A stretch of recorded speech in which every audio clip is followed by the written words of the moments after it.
अस्सलाम वालेकुम स्टूडेंट्स, आप देख रहे हैं मुज़म्मिल एकेडमी और मैं आपका मेज़बान मुज़म्मिल खुशो।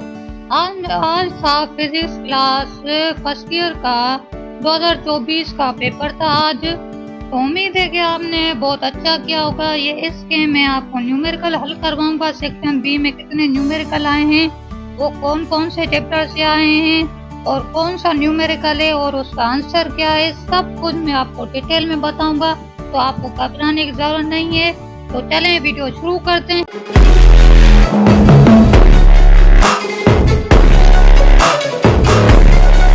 तो पहले मैं आपको बताता चलूं कि इसमें शॉर्ट क्वेश्चन में टोटल जो क्वेश्चंस होते हैं वो होते हैं 14 क्वेश्चंस होते हैं। उनमें से हमें करने होते हैं 9 क्वेश्चन और 9 ही आपका लक है कि न्यूमेरिकल आ गए। और न्यूमेरिकल बहुत आसान आए हैं, बहुत आसान आए हैं। मैं समझ रहा था कि न्यू बुक है, आप सब समझ रहे होंगे कि न्यू बुक थी तो मुश्किल आएंगे, लेकिन आसान दिए हुए हैं। अगले साल देखते हैं मुश्किल आते हैं या नहीं। तो मैं आपको इसका सॉल्यूशन बताने लगा हूँ। चलते हैं सॉल्यूशन की तरफ। न्यूमेरिकल का सॉल्यूशन सिर्फ मैं आपको बताऊंगा। न्यूमेरिकल सॉल्यूशन जिसको सॉल्व किया है प्रोफेसर फारूक मेमन ने। सबसे पहला जो न्यूमेरिकल आया है वो क्वेश्चन टू न्यूमेरिकल टाइप आया है, सही है। क्वेश्चन 2 जो है वो न्यूमेरिकल टाइप आया है, सही है। मैं आपको यहाँ पे जूम करके दिखाता हूँ। ये जो है ये क्वेश्चन 2 है, यूनिट 8 इलेक्ट्रिसिटी, न्यूमेरिकल नंबर 2 है। आंसर इसका है R = 0.119 मीटर, सही है। अब चलते हैं दूसरा जो न्यूमेरिकल आया है वो आया है 4 क्वेश्चन है जो न्यूमेरिकल है। Question unit 2 kinematics, numerical number 6। Answer जो है इसके 2 आए हैं, एक थीटा दूसरी थीटा, 2 थीटा आई हैं, 2 एंगल आई हैं। थीटा 1 है 18.61 थीटा एंगल, सही है। एंड थीटा 2 जो है 90 - 18.61 = 71.4, सही है। अब जो तीसरा जो न्यूमेरिकल है वो है 7 जो है वो है numerical unit 6 flat states, numerical number 3। Answer 82 जो आई है वो क्या है 960 सेंटीमीटर क्यूब। एरिया जो एरिया 2 एरिया है, एरिया 1 तो हमें दिया हुआ था, एरिया 2 जो है वो 960 सेंटीमीटर क्यूब है, सेंटीमीटर स्क्वायर है, sorry centimetre square.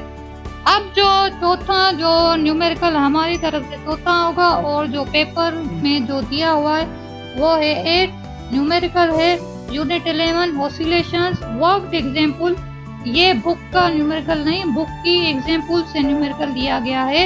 11.2 worked example. Answer amplitude x0 = 1.9 centimetre, सही है। अब जो आता है न्यूमेरिकल 10 जो क्वेश्चन है वो भी क्या है न्यूमेरिकल। 10 क्वेश्चन भी न्यूमेरिकल है। Unit 7 fluid dynamics, numerical number 2।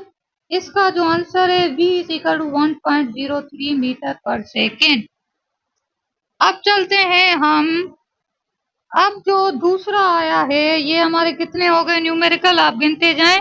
ये हमारे टोटल न्यूमेरिकल हो गए 3 4 5 न्यूमेरिकल हो गए। अब ये आता है छठा न्यूमेरिकल क्या है क्वेश्चन नंबर 11। क्वेश्चन नंबर 11 भी न्यूमेरिकल है। Unit 10 DC circuits work example I है 10.2 एग्जाम्पल आई है। इसका आंसर जो है कंडक्टिंग ऑफ वायर जो है वो 4 है, सही है। अब चलते हैं हम जो हमारा क्वेश्चन नंबर 12 भी हमारा क्या है न्यूमेरिकल टाइप है। ये हमारा क्या बनेगा, ये हमारा न्यूमेरिकल है, सही है। ये न्यूमेरिकल है हमारा 7 न्यूमेरिकल हमारा बनेगा, 7 न्यूमेरिकल बनेगा। और ये क्वेश्चन नंबर 12 है पेपर का, शॉर्ट सेक्शन बी का, यूनिट 3 डायनामिक से आया है। न्यूमेरिकल नंबर 3 है। आंसर V2 हमारे पास 10 मीटर पर सेकंड आई है, सही है। अब चलते हैं हमारा जो question number 13 unit 1 measurement similar to CRQS। Question 3 सही है। अब जो आखिरी न्यूमेरिकल 9वां वो क्या है, यूनिट 4 से आया है। ये वैसे दोनों क्या है, डेरिवेशन है। डेरिवेशन भी ऐसे समझे कि न्यूमेरिकल ही होती हैं, तो मैथमेटिकली मीन्स न्यूमेरिकली होते हैं, तो आप इनको भी न्यूमेरिकली समझ लें, न्यूमेरिकल जैसे ही हैं। अब जो आखिरी है 9 unit 4 rational and circular motion ERQ question 2 है। सही है, ये भी डेरिवेशन है, हमें डायग्राम के साथ एक डेरिवेशन करनी है। सही है, ये भी एक डेरिवेशन है। ये 2 डेरिवेशन है, बाकी जो 7 हैं वो न्यूमेरिकल, ये भी न्यूमेरिकल में शामिल होंगे। उम्मीद है कि आपका जो पेपर हुआ होगा वो अच्छा हुआ होगा। और ये आंसर जो है ये सर फारूक मेमन ने, प्रोफेसर फारूक मेमन ने ये सॉल्व किए हैं और ये 100% करेक्ट हैं। अगर फिर भी कोई गलती होती है, human error, neglected human error आ सकता है। अगर फिर भी कोई गलती आपको नजर आ रही है तो आप कमेंट में हमें बता सकते हैं। अल्लाह हाफ़िज़।